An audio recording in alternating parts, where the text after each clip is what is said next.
The November afternoon had turned very cold by the time Charlotte Hayes pushed open the door to Riverside Cafe. Her baby daughter Emma was bundled against her chest in a worn baby carrier. The warmth of the cafe wrapped around them along with the rich smell of coffee and fresh bread that made Charlotte's empty stomach hurt with hunger. She had walked 6 blocks in the cold, Emma fussing the entire way, because this cafe was the only place she knew that sold day-old bread at a discount. $2 for a small loaf. It was all she had left until her paycheck came in 3 days. Charlotte walked up to the counter, keeping her eyes down. She knew exactly how she must look. Her blonde hair was pulled back in a messy ponytail. Her beige sweater had a small stain from where Emma had spit up that morning, and her olive skirt was starting to fall apart at the bottom. She looked exactly like what she was, a struggling single mother barely keeping her head above water. "Hi," she said quietly to the young woman behind the counter. "Do you have any day-old bread? Just 1 slice if that's possible." "I only have." She pulled out a crumpled dollar bill and some change from her pocket, counting it carefully. $1.23. The girl behind the counter looked like she felt bad but wasn't sure what to do. "We don't usually sell by the slice. Let me check with the manager." While Charlotte waited, Emma started to cry.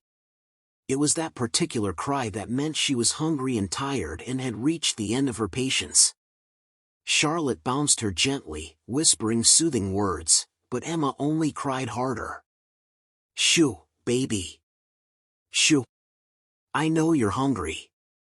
Mama's going to feed you as soon as we get home. I promise." Nearby people eating looked over.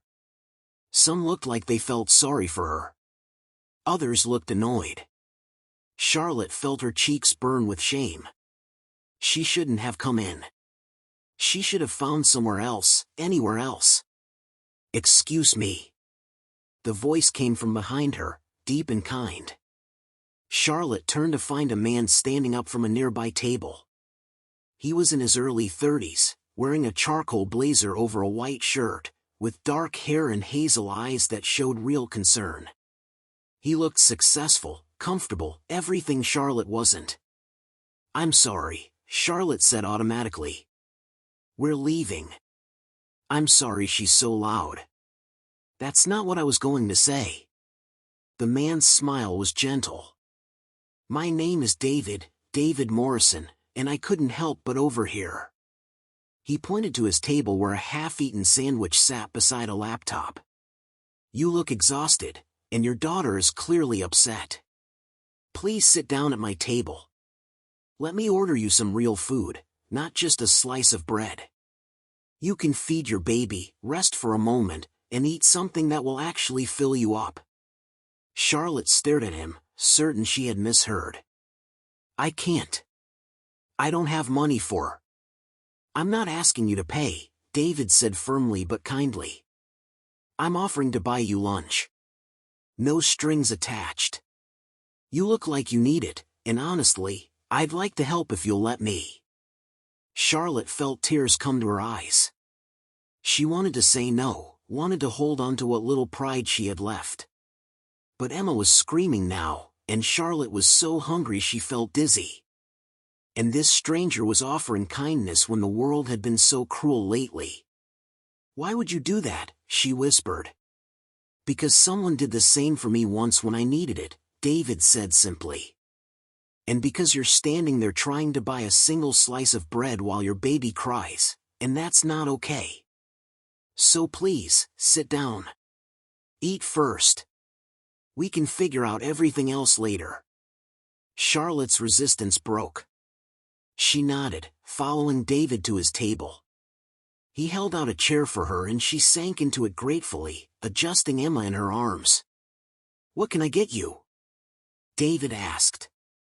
"Sandwich, soup, both?" "Whatever is cheapest," Charlotte said. "I don't want to take advantage." "You're not taking advantage if I'm offering," David interrupted gently. "How about the chicken sandwich with soup and some hot tea? You look frozen." Charlotte nodded, not trusting her voice. David went to the counter and placed the order, then returned with a glass of water. "Here, drink this while we wait." Emma had calmed down a little now that they were sitting in the warmth, but she was still fussing. Charlotte opened her bag and pulled out a bottle she had prepared earlier. It was the last of her formula until she could buy more. "How old is she?" David asked as Charlotte began feeding Emma. 6 months, Charlotte said. "Her name is Emma." "She's beautiful," David said, and he seemed to mean it. "You're doing a good job with her." The simple compliment made Charlotte's eyes fill with tears again. "I'm not," she said. "I'm barely managing. I work 3 part-time jobs, and I still can't make ends meet. I can barely afford food for myself, let alone her. I'm failing at everything." "You're not failing," David said firmly. "You're surviving impossible circumstances. There's a difference." The food arrived, a big chicken sandwich, a bowl of hearty vegetable soup, and a pot of hot tea. Charlotte stared at it, overwhelmed. "Eat," David encouraged. "Please." Charlotte ate, trying not to wolf down the food even though she was starving. Emma had finished her bottle and was now sleepily content, her head resting against Charlotte's chest. "When did you last eat a real meal?" David asked quietly. Charlotte thought about it. "Yesterday morning. I had oatmeal." David's jaw tightened. "And before that?" "I don't remember. A few days maybe." "I make sure Emma eats. That's what matters." "You matter too," David said. "If you collapse from not eating, who takes care of Emma?" Charlotte knew he was right, but the knowledge didn't make her situation any better. "I'm trying," she said, her voice breaking. "I'm trying so hard. But Emma's father left when I was pregnant. My family kicked me out for getting pregnant out of wedlock. I lost my full-time job when the company downsized. And I can't find anything that pays enough to cover rent and childcare and food and everything else. I'm drowning." David listened, his face growing more troubled. "What do you do for work now?" "I clean office buildings at night. I work retail on weekends, and I do data entry from home when Emma sleeps. But it's not enough. It's never enough." Charlotte wiped at her eyes. "I'm sorry. You don't need to hear all this. You've already been so kind." "Don't apologize," David said. "Charlotte, it is Charlotte, right?" She nodded. "Charlotte, I want to help you. Really help you, not just buy you lunch." "I don't understand," Charlotte said. David pulled out a business card and slid it across the table.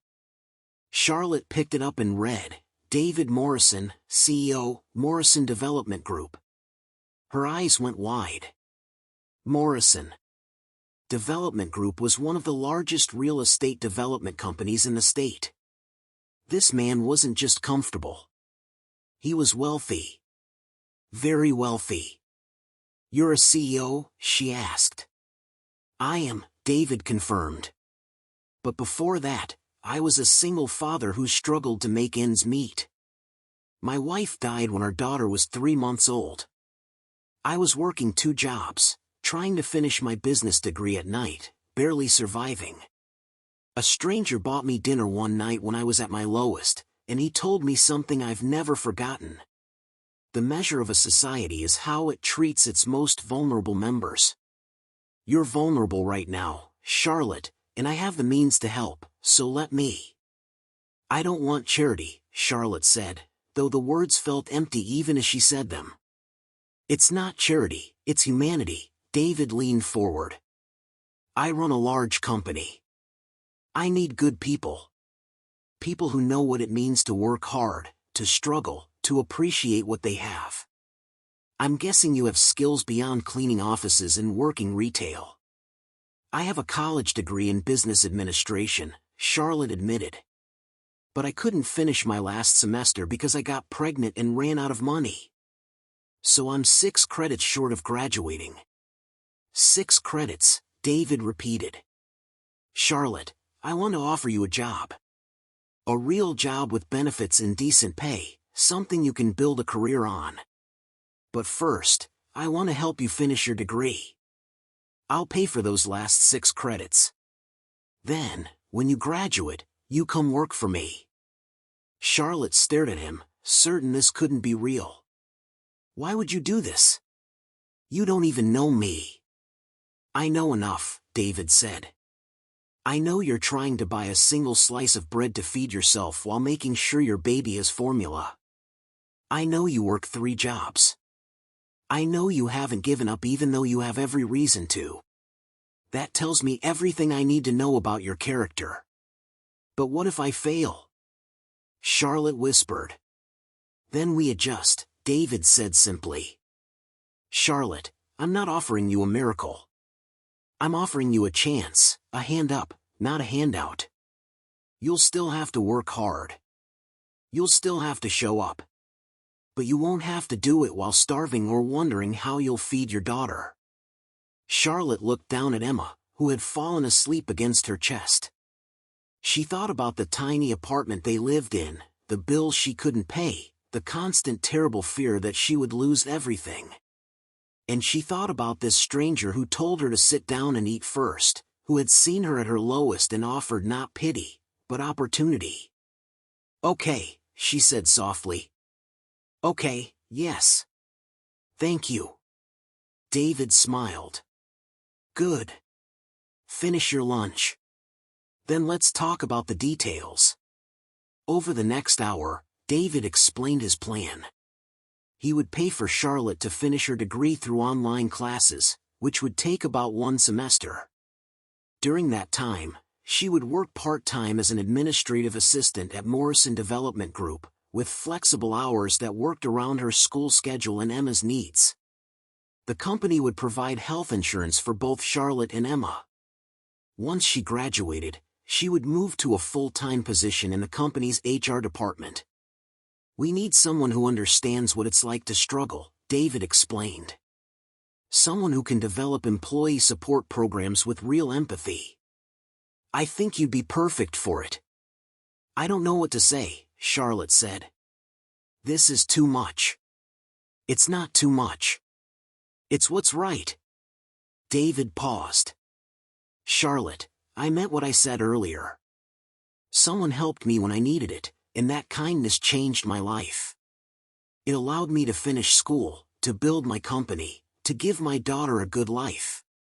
I've been looking for ways to pay that forward, to build something that helps people in real, meaningful ways. You're the first person I'm helping directly, but you won't be the last. What do you mean? Charlotte asked. I'm starting a foundation, David said. The Second Chance Foundation. It'll help single parents finish their education and find good jobs. I've been planning it for months, but I needed the right person to help me shape it, someone who understands the challenges from the inside. If you're interested, once you're settled in your job, I'd like you to help me develop the program. Charlotte felt overwhelmed. You want me to help run a foundation? Eventually, yes. But first, let's get you graduated and established. One step at a time. Charlotte started classes the following month. It was hard, juggling schoolwork and a baby and a part-time job. But for the first time in years, she had hope. David had been true to his word, providing everything he had promised. The HR staff at Morrison Development Group treated her with respect, not pity. Her coworkers were welcoming, and Emma did great in the company's on-site childcare facility, which David had arranged at a heavily reduced rate. David checked in regularly, but never in a way that felt nosy or condescending. He asked about her classes, about Emma, about how she was adjusting. He introduced her to other single parents at the company, helping her build a support network. 6 months later, Charlotte walked across the stage to receive her diploma.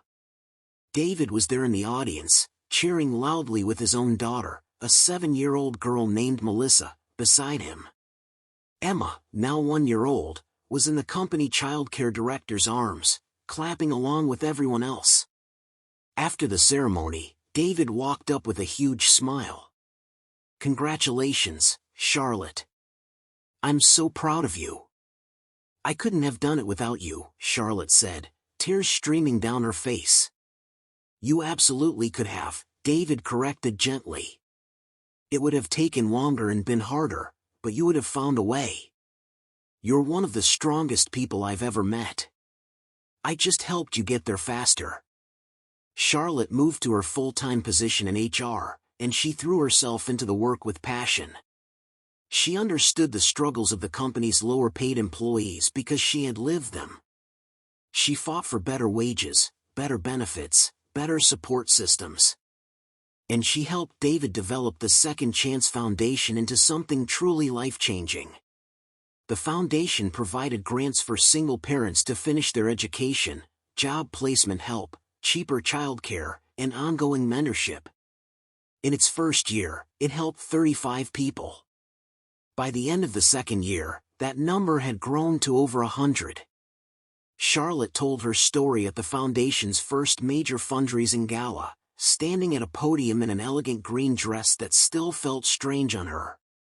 2 years ago, she said to the assembled donors, "I walked into a cafe trying to buy a single slice of bread because it was all I could afford. I had a 6-month-old baby, 3 part-time jobs, and no hope that things would ever get better. And then a stranger told me to sit down and eat first.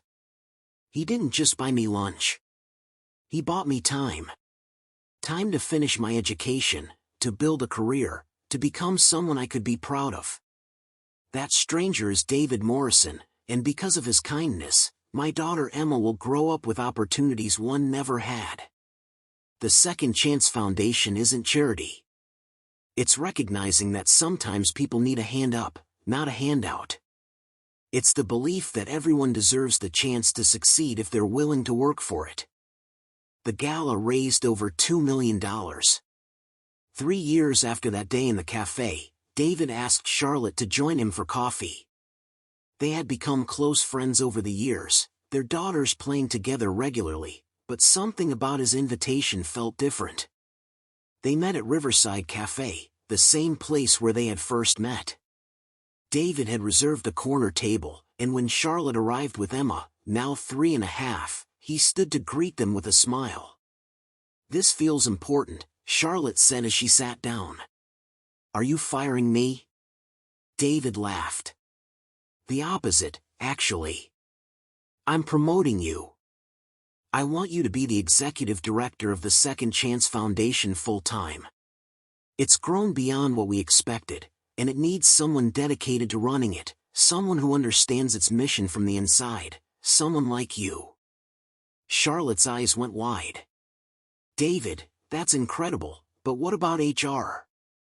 We'll hire someone to replace you, someone you train, someone who shares your values. But Charlotte, this foundation is your calling. I've watched you pour your heart into it. You should be leading it." Charlotte felt tears well up. "You've given me so much already." "No," David said firmly. "You've earned everything you have. Every promotion, every success, every good thing that's come your way, you worked for it. I just opened a door. You walked through it." Charlotte accepted the position, and under her leadership, the Second Chance Foundation grew even more. It expanded to 5 cities, then 10. It helped hundreds of families break the cycle of poverty and build better lives. And every year on the anniversary of that November day when she had walked into a cafe desperate and hungry, Charlotte bought lunch for a stranger who looked like they needed it. She would sit with them, listen to their story, and when they tried to thank her, she would say what David had once said to her. The measure of a society is how it treats its most vulnerable members. Let me help. Sometimes those strangers became scholarship recipients. Sometimes they became employees. Sometimes they just needed a meal and someone to remind them that they weren't alone. 10 years after that first meeting, Charlotte stood beside David at the Foundation's anniversary celebration. Emma was now 13, doing great in school, completely unaware of how dangerous her early life had been. Melissa, David's daughter, was 17 and planning to study social work in college. "Do you remember what you said to me that day?" Charlotte asked David as they watched Emma and Melissa laughing together. "I told you to sit down and eat first," David said. "You did. And in doing that, you taught me something important. You taught me that sometimes people don't need advice or lectures or judgment. They just need someone to meet their immediate needs first, with dignity and kindness. Feed them, house them, give them a moment to breathe. Everything else can come after." "Sit down, eat first," David repeated. "It's become my philosophy for everything. Address the urgent need, then work on the long-term solutions." "It's a good philosophy," Charlotte said. "It saved my life." "You saved your own life," David corrected. "I just bought you lunch." Charlotte smiled. "You bought me a lot more than lunch, David.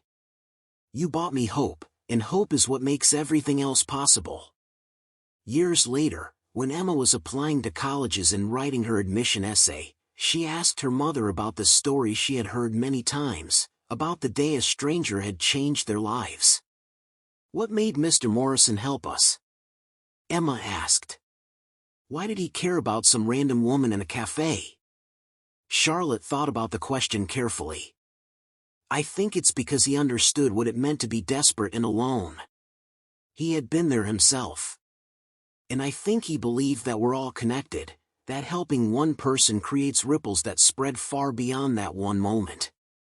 "Do you think he knew you'd become friends, that you'd end up running his foundation?" "I don't think he knew any of that would happen," Charlotte said. "I think he just saw someone who needed help and made the choice to help. Everything else grew from that one decision." "I want to be like that," Emma said. "I want to help people the way Mr. Morrison helped us, the way you help people now." Charlotte pulled her daughter close. "Then remember this, sweetheart. Don't wait until you're rich or powerful or successful to help others. Start where you are with what you have. Sometimes the most important thing you can do is tell someone to sit down and eat first. Everything else follows from that kindness." Because David Morrison had been right all those years ago in a cafe where a desperate young mother had tried to buy a single slice of bread. The measure of a society, and of a person, is how we treat those who need help the most. He had seen someone struggling and made a choice, not to lecture or judge, but to meet the immediate need first, to restore dignity before anything else, to say simply and powerfully, "Sit down. Eat first." Those 4 words had changed Charlotte's life, and through her work with the Second Chance Foundation, they had changed hundreds more lives. One meal, one conversation, one moment of kindness had created a ripple effect that continued to spread, touching people David would never meet in ways he would never fully know. But that's how kindness works. It multiplies in ways we can't predict or control. It grows beyond our intentions, creating change far greater than we could ever imagine. If this story touched your heart, share it with someone who needs to hear it today. Sometimes the smallest act of kindness creates the biggest change. What will you do to help someone eat first?